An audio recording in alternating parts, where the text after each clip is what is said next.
There is common confusion about the difference between parts of speech and parts of the sentence.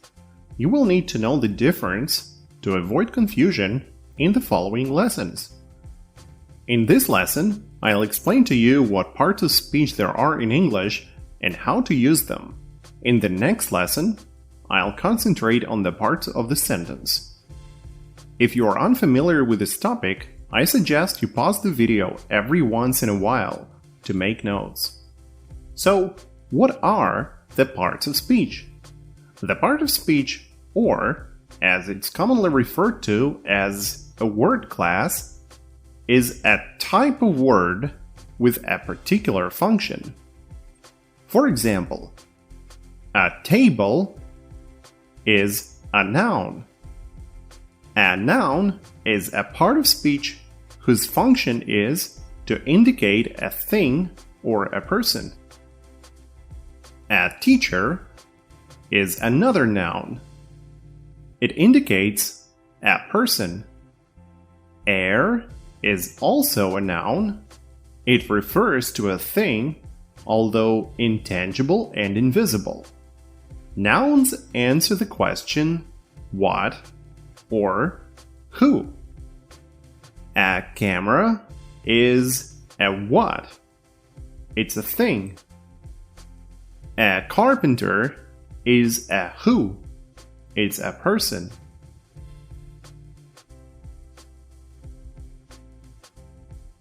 To learn is a verb. A verb is another part of speech whose function is to indicate an action. It answers the question what to do. To swim is a verb. It indicates an action. To want is also a verb. It indicates an action and answers the question what to do.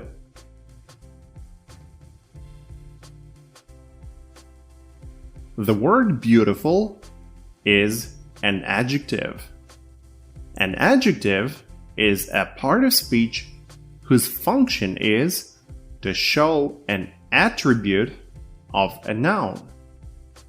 By attribute of a noun, I mean its size, color, taste, form, location, age, purpose, origin, and so on. In other words, it's any word which describes a noun. For example, big. This is a big chair. The word big is an adjective. It describes the size of the noun chair. It's a red car.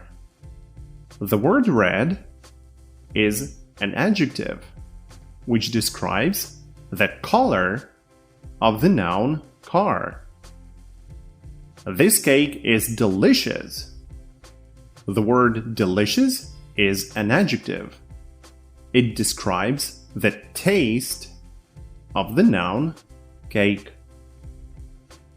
Let's move on to the next one. The word quickly is an adverb. Adverb is the part of speech which modifies the meaning of a verb, an adjective, or an adverb. It answers the question how. For example, he drives quickly. The word quickly is an adverb. It modifies the verb drive. How does he drive? He drives quickly. He really likes to drink coffee in the morning. Really is an adverb. It modifies the verb like. How does he like to drink coffee? He really likes to drink coffee. She is often late for work. Often is an adverb. It modifies the adjective late. She is often late for work. How often is she late for work?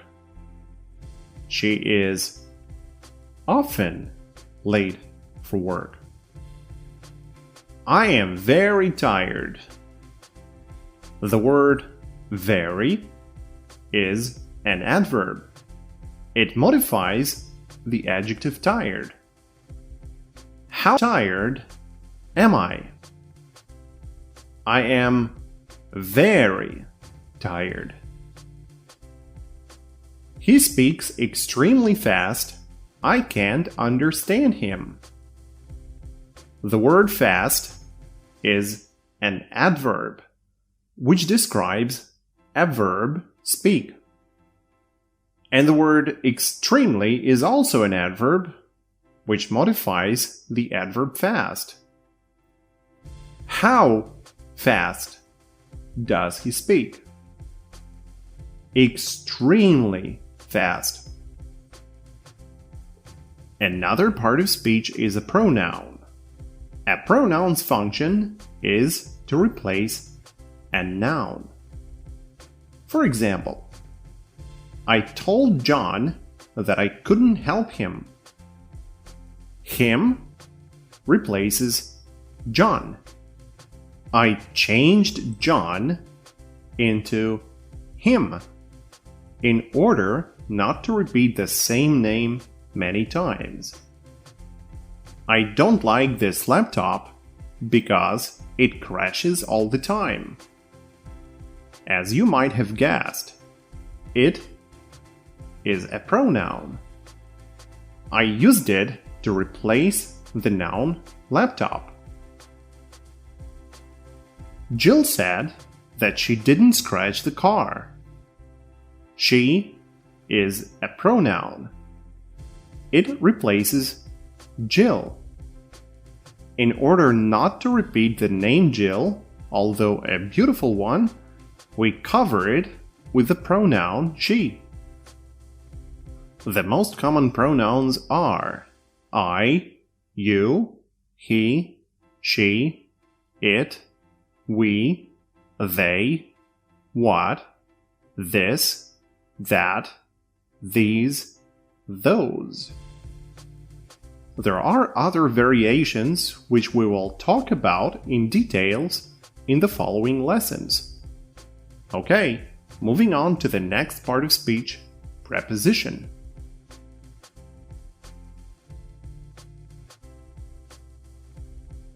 Oh boy, that's a tough one. I won't go too deeply into prepositions for now. All you need to know now is that we use prepositions to connect words to each other to create a meaning. The most common prepositions are in, on, of, at, to, under, over, before, after. You probably think that since your language has prepositions too, it shouldn't be too hard for you, right? Oh, I hate to break the news to you, but although I guess all languages have prepositions, including your native language, the ways they work in each language are entirely different. So pay very close attention to the way native speakers use them and learn prepositions from them. Okay, the next part of speech is conjunction.